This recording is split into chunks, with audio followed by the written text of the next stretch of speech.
Hello, everyone. Welcome to the Narcissism Decoder, a podcast that takes a comprehensive look at the various facets of narcissism from different psychoanalytic perspectives. I am your host, Dr. Anthony Mazzella. In today's episode, we will explore another narcissistic personality type, that which is commonly known as the paranoid narcissist. The goals of this episode are as follows. First, I like to describe the unique characteristics of this cluster or type of narcissism. Then I like to give an example so we can get a good look at how this presents. To think about the cause, in other words, what leads up to this particular cluster of narcissism, we need to delve a little bit into psychoanalytic theory. And then finally, what are the implications for treatment? Or how do I relate to someone like this? I think this is a lofty list of goals for one episode. We may need to break this up into 2 episodes, but let's see how much we can cover. The paranoid narcissistic individual exhibits all the hallmark traits of narcissism, including a grandiose sense of self, a pervasive need for admiration, a lack of empathy for others, and a need for excessive attention and admiration. Stated differently, they seek the magical reunion of the ideal self with the all-giving, omnipotent other. Remember that example I gave in a prior episode? The baby cries and the breast appears. And as always, I'm using the word breast symbolically. These individuals may exploit others for their own gain. They possess a sense of entitlement, and they have a very strong tendency to be envious of others' achievements or possessions. The paranoid narcissist, again, like all narcissists, has a fragile self-esteem that's easily wounded. However, contempt and devaluation, though utilized by all types of narcissists, require careful consideration if we aim to gain a deeper understanding of the paranoid narcissistic individual. All right, so you might be thinking, contempt and devaluation are big deals to watch out for. That's what I'm telling you, right? But what else sets this type of narcissism apart? In other words, what else sets the paranoid narcissist apart from the other clusters? And how can I tell if the narcissist in my life is the paranoid kind? Laid upon these classical narcissistic characteristics, there are distinct and pronounced signs of paranoia. These individuals are not overtly psychotic. Actually, some can live quite productive lives. For instance, if they work in security as a security consultant, or if you're going through a contentious divorce, you may want a paranoid attorney on your side. The signs and symptoms of this cluster of narcissism manifest as an excessive or irrational distrust of others. There's a constant vigilance for potential threats or betrayals, and a tendency to interpret innocuous interactions and comments as covert attempts to undermine or harm them. Examples always help. Let's dive right into an example. Consider John, a middle-aged man with pronounced paranoid narcissistic tendencies. Throughout his career, he displayed subtle signs of paranoia, characterized by an excessive distrust of his colleagues. John's constant vigilance manifests in a meticulous observation of his coworkers' behaviors. He becomes fixated on perceived irregularities, such as colleagues arriving late or leaving early, leading to a heightened sense of suspiciousness. This vigilance, coupled with his inclination to overanalyze social interactions, creates a persistent cycle of vigilance, frustration, and dumping. What do I mean by dumping?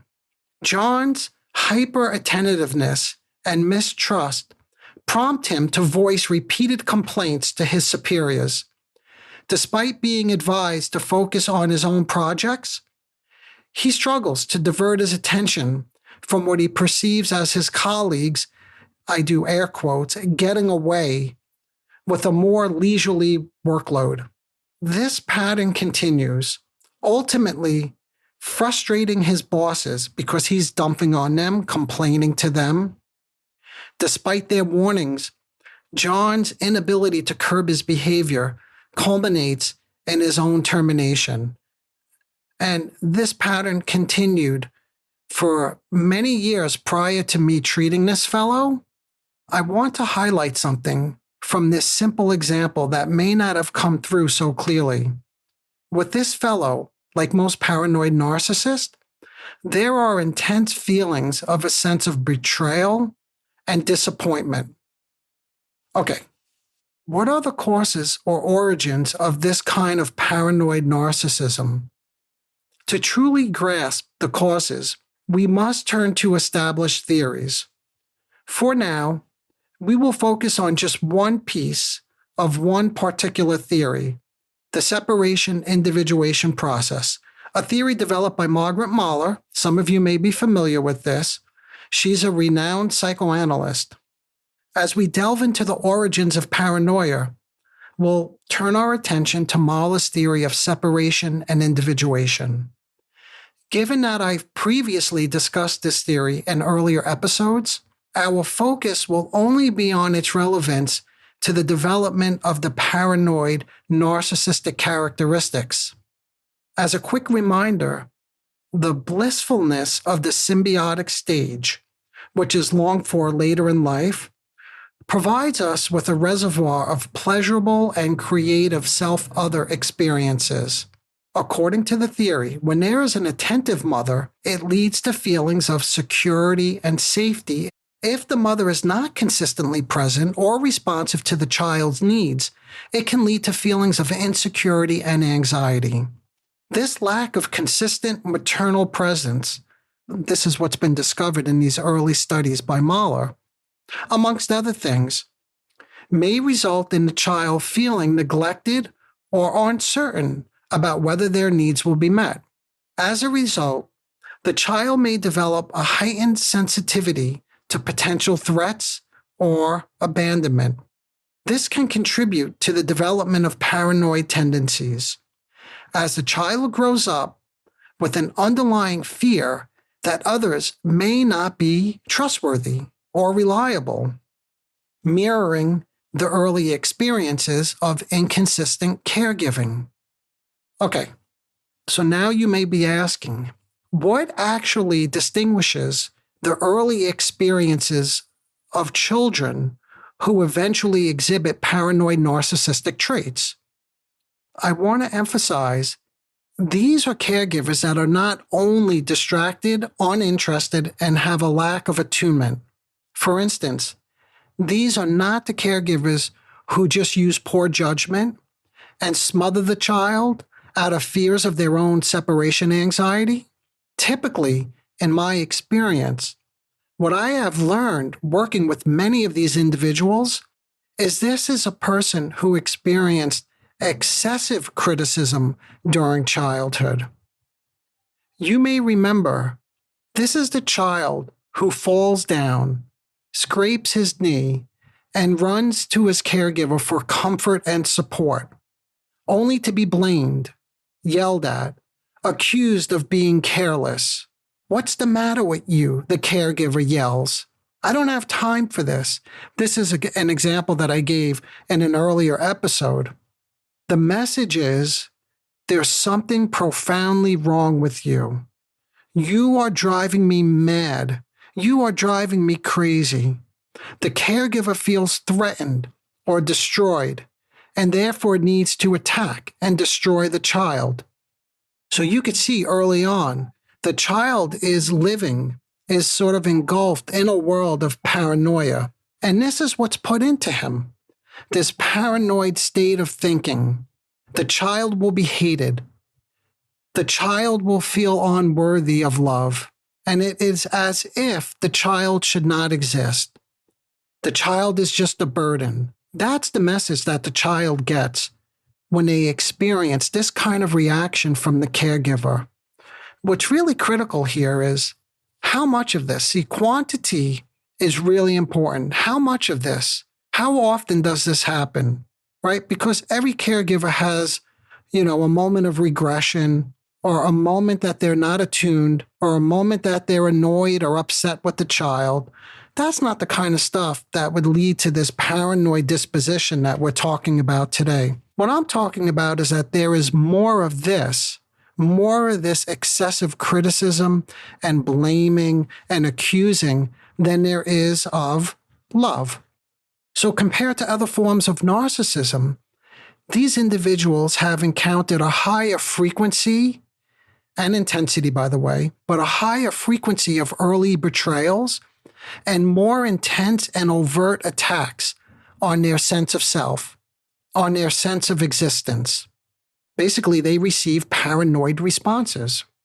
To return to my earlier example with John, the paranoid man who cannot hold down a job, as a child, he told me he was constantly subjected to criticism, harsh judgments, and unrealistic expectations. He was even called stupid and a loser when he fell short of his father's unrealistic standards. Also, a beating here and there was not uncommon, he came to describe. I've heard about many of these families where there's a lack of harmony. There's a hostile environment. There's intense conflicts among all of the family members. The family aggression sets the stage for the development of the child's own aggressiveness and sadism.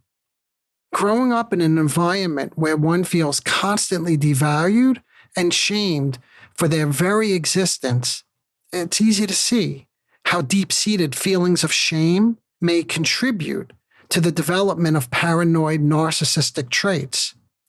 So shame seems to be a critical ingredient in all this. So in essence, what I'm trying to suggest is the paranoia serves as a compensatory mechanism. That's what I'm really trying to get at. And now you may be asking, what am I talking about? Right? How is paranoia or suspiciousness compensatory? How does that make sense? I'm going to answer that question.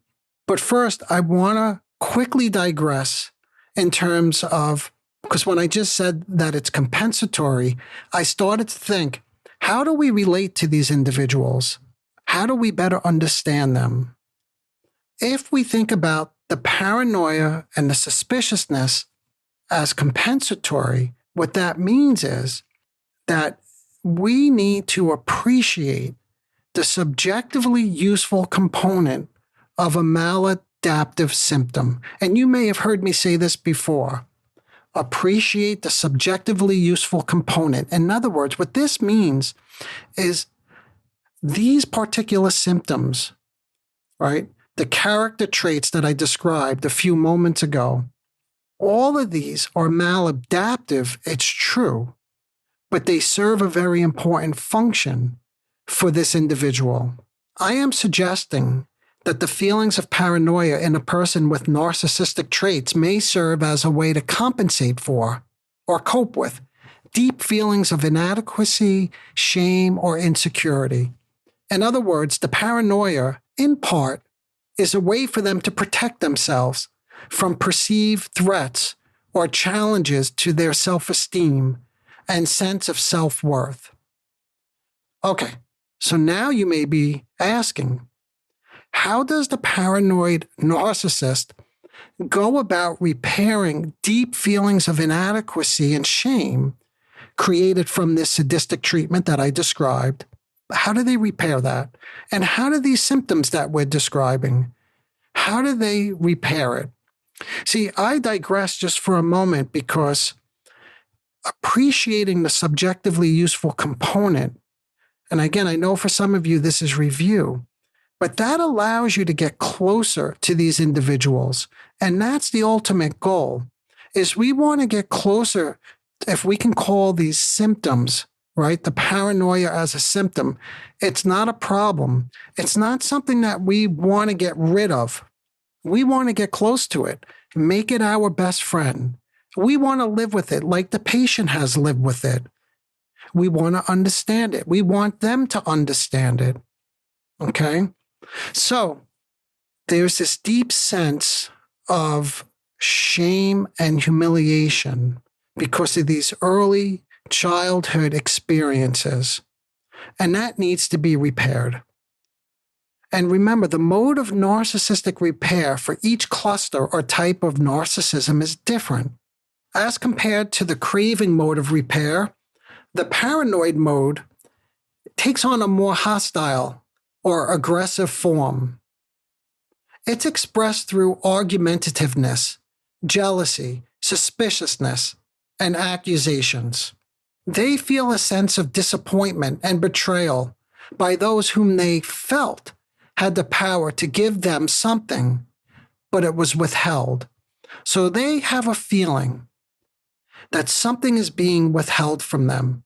And there's an old saying in my field, in psychoanalysis, that there's no such thing as an absent breast, only a bad breast. What does that mean? That something just does not go missing, but that I am being mistreated. In other words, somebody is intentionally holding something from me and punishing me.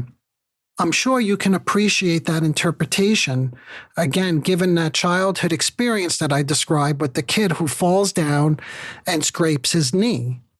It's hard to believe that anything that goes missing could just be missing because there's not something there. The inner world of these patients, these people, these individuals, is filled with these persecutory thoughts.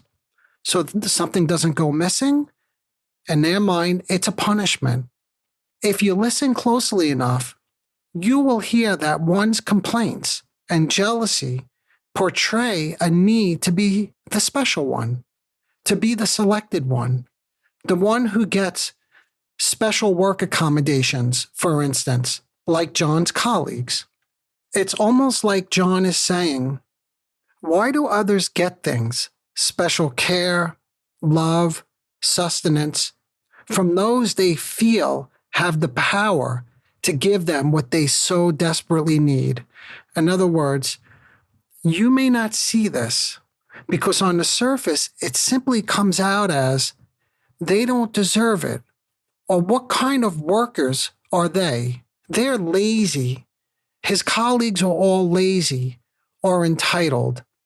There's nothing there. There's no message about how his colleagues are getting things that he's not getting. They get all the special privileges at work. They get to come in late and leave early, and he gets nothing. And that's the punishment. He's constantly punished because remember, the absence of something is the bad breast. Again, breast symbolically. So now I may have thoroughly confused you. So let's go back.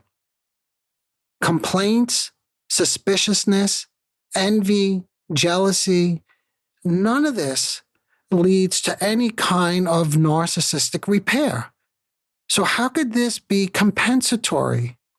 Remember earlier I said we want to get close to these symptoms because they're compensatory. We want to appreciate them. But you're saying, how could any of this be compensatory? This only drives other people away. And eventually John got fired, right? These characteristics only get you into trouble with your romantic partners, your friends, your colleagues, and your boss. Okay, so now we have to say, how do such maneuvers serve to repair and maintain self-esteem? Because that's the ultimate goal of all the narcissists. For John, and for every narcissist, shame and humiliation are perceived as enemies of the grandiose self. Remember that blissful state that I mentioned earlier, the reunion, the magical reunion, right? The perfect self and the perfect other. The baby cries and the breast appears. So shame and humiliation are the enemy of the grandiose sense of self. This grandiose self serves as the cornerstone, as the epicenter of narcissism. So it cannot be threatened. So what does that mean? The mode of repair is to rid oneself of shame and this shameful self-concept, because this is something these individuals carry around with them because of that childhood treatment they received that I described earlier. They carry around a great deal of shame, remember, as if they shouldn't even exist. Something is so wrong with them. That's why they were treated so cruelly. So what do? The mode of repair looks something like this. I'm not shameful, right? I'm not shameful. That must become he's shameful. I need to get rid of it. So the mode of repair is discharge, externalization, right? It's projected. And you hear this word quite a bit as you're venturing into narcissism, is projection. So they project, there's a projection of a shameful introject. In other words, what was put into them by the caregiver. This is a shameful self-concept gets projected and put onto John's colleagues. That which has been taken in, well, with John, we could say, to some extent, forced into them since early childhood. It's not like they willingly take this shameful introject in. It's forced into them by the parent that I described earlier. What's the matter with you? This is what's forced into them. And they need to throw it out. They need to get rid of it because they don't know what to do with this. It's too unbearable to tolerate. John constantly looks for signs of shameful conduct in others, not just his colleagues at work. And that's what these paranoid narcissists do. But they do this in order to survive because they don't know how to contain. They don't know how to metabolize all these feelings that are going. They don't even know half the time that these feelings are inside of them. So there's a public repudiation of his own inner feelings. And for John, what he found in his colleagues' behavior was a perfect fit. He found an external affirmation and support of his projections. He judges his colleagues. He, much like many paranoid narcissists, saw exploitative motives in everyone, and this allows them to constantly be critical and argumentative and judgmental. The other becomes the devalued one. The other becomes the devalued sense of self, who does not complete their work, who does sloppy work, who cheats, who lies, who manipulates, who comes to work late or leaves early. So this is quite complicated. We have to think. It's so deep, like any personality disorder. This is such a part of their personality. How can this possibly be treated? How could this possibly be managed? Before we think about how to manage or relate to these individuals, how to treat them, we first need to ask, what is the goal?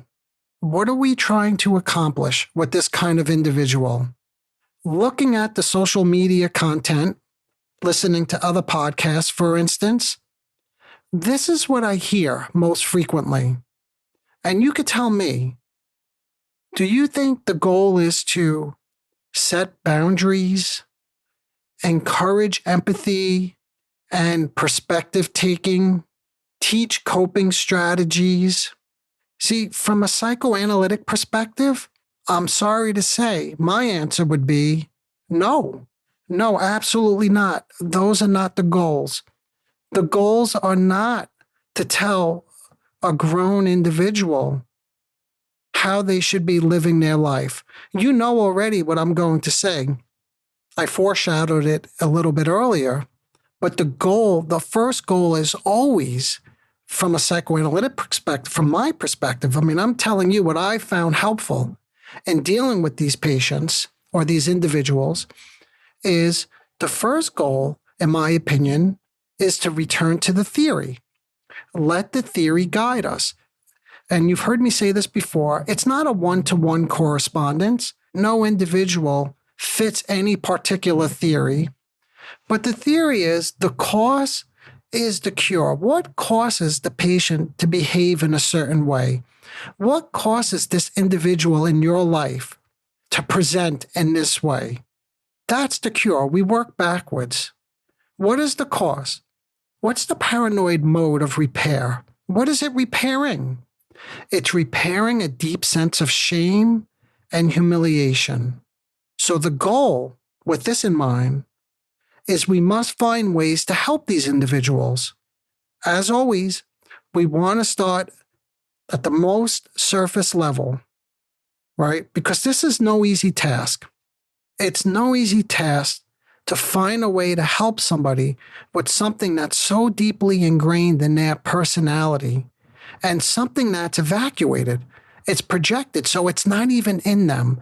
The shame and humiliation is in everybody else.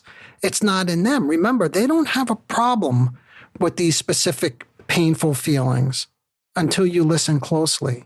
That's when you'll hear it. But in order to hear it, the first thing you need to do is get as close as possible to the subjectively useful component. So I know I'm back to that again, but I find that to be far more valuable than ever telling somebody how to live their life. Because the ultimate goal is what? That we want to help them find ways to process and manage these feelings of shame and humiliation. In my opinion, that's the ultimate goal, because if they can manage these feelings, they don't need to project them. And if they're not projecting them, the world becomes far less dangerous because not everybody's out to harm them. There's no quick fix to this one. But again, I'll share with you what's worked for me. We mentioned a few things already. Appreciate the subjectively useful component. Always start at the surface of what the individual is telling you. Always be curious. These are just the basic rules of engagement. And I've went over these in earlier episodes, but they all apply here. Always start with the manifest material. In this case, with John, it was about his need to devalue the other, to attack and devalue what the other has. The goal is to engage his curiosity, to help him begin to develop a capacity for thinking. So, as an example, one may say, "Did you notice that you tend to be very critical of your colleagues? I wonder what that's all about. One day, I wondered if he feels that these people should be ashamed of their behavior." See, that intervention was designed to keep the shame in his colleagues and not bring it back to him.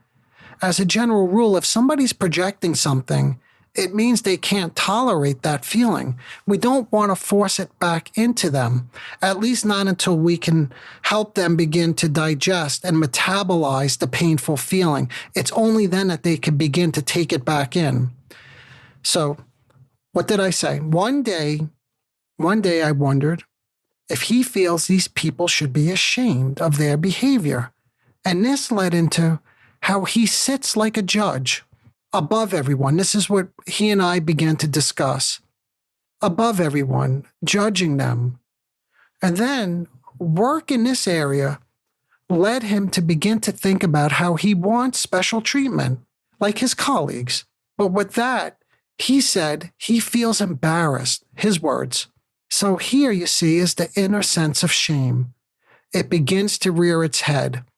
And this is the way this stuff comes up. It comes up in such subtle or in little bits and pieces. But if you're attuned to it, and always having a theory in mind is helpful, because theory, like I mentioned earlier, sort of guides technique. Not really, but that's why we keep theory in the back of our mind. We hear that he felt embarrassed. So we begin to pull that to the fore, and we become very curious about that feeling state. He was embarrassed when he recognized that he wanted to feel special. When we were able to talk about his feelings, he eventually came to discuss how every day I feel like I'm not good enough. And this led to a significant shift. Now, to you, it can seem strange, I imagine, to hear me say that this fellow was not feeling good enough, his words, and that was progress, right? As if we could say, yay, somebody said they're not feeling good enough, that's progress.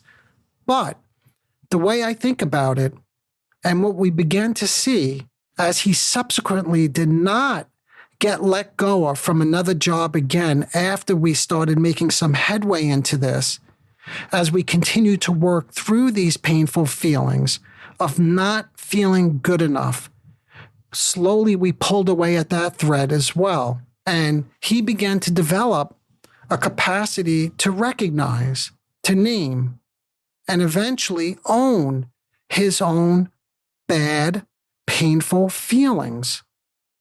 When he can own them, and I could help him metabolize them, detoxify. Remember, this stuff is toxic. So we want to detoxify it. There was far less of a need for him to project it, to get rid of it, to put it on his colleagues. As always, there's so much more to say on this topic. I feel like I'm just beginning to warm up, but I'm always mindful of time. I would like to go into more detail about how when things do shift and they start to see real benefits from the work that we're doing with them, that sometimes they regress, or oftentimes they regress, and declare whatever, that the treatment is not helping, you're not useful, there's no value to doing this, they're not changing, etc. Or as in the case with John, he suddenly became increasingly paranoid that his girlfriend, yes, he started dating and was able to get into a relationship, that his girlfriend was cheating on him. We have to leave it there for now. If you have any questions or want to dive deeper to any of the topics you heard today, feel free to shoot me an email. I would be delighted to hear from you. Also, this kind of stuff, in my opinion, is very complicated. If there's anything that I said that was confusing, or if I inadvertently confused you with any of the theory or the techniques or anything that I mentioned today, please feel free to reach out. I would love to hear from you. Until next time, engage your mind. Bye for now. Disclaimer alert. The Narcissism Decoder podcast is provided for general information purposes only. The content presented in this podcast is not intended to diagnose, treat, or cure any psychological condition related to narcissism. The content on this podcast should not be considered a substitute for professional medical advice, diagnosis, or treatment. For specific advice pertaining to narcissism or any other psychological condition, you could reach me directly. I am an experienced mental health practitioner who is always taking on new patients. If you would just like a consultation, I can do that too.